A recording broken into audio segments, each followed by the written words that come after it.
Hello, it's Dave Dunn here at FastCredit Pro, and in this video we're going to be looking at the FastCredit product, this setting down here. Now this setting's been added as a backwards compatibility setting for older versions of FastCredit or FastCredit Pro or FastWooCredit.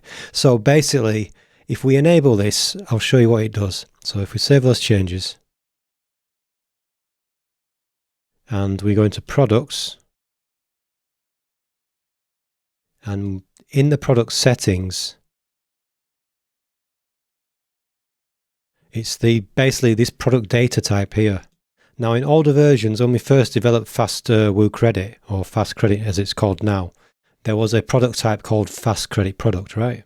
And this was basically our way of creating a product to apply the credits to users.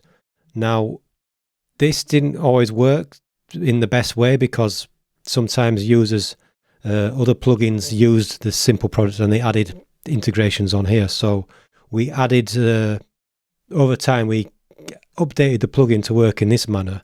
And generally, these two settings are pretty much identical, except they're different product types. Now, we've kept that there for users that may still be using that, or there may be certain use cases where that's kind of something that's usable, but generally we don't really recommend using it because it's just simpler to use a simple product and just enable the credits purchase on that as needed.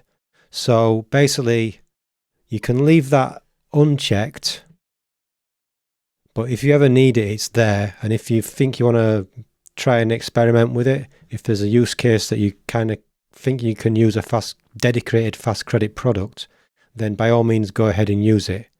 We'll leave it in there, I guess, unless nobody's using it, and then we might remove it just for pure keeping the code simple. But for now, this is a backwards compatibility, as mentioned here, for older versions of FastWooCredit. So if you're enjoying this video and you're enjoying the content that we're providing here on YouTube and the plugins that we're putting out, just give us a quick like, subscribe and share and all that stuff, because it's going to help us grow this channel. We're at a very early stage at this point, so I'm just making this little call out here. I'm going to stick it in all the videos that you're probably going to see, just to keep reminding you. And also, if you got a comment, leave a comment, and if you got requests for videos, let us know as well, so that we can kind of just keep on top of stuff and just bring you stuff that you want to know. Anyway, I look forward to connecting. Any questions, let me know, and chat soon.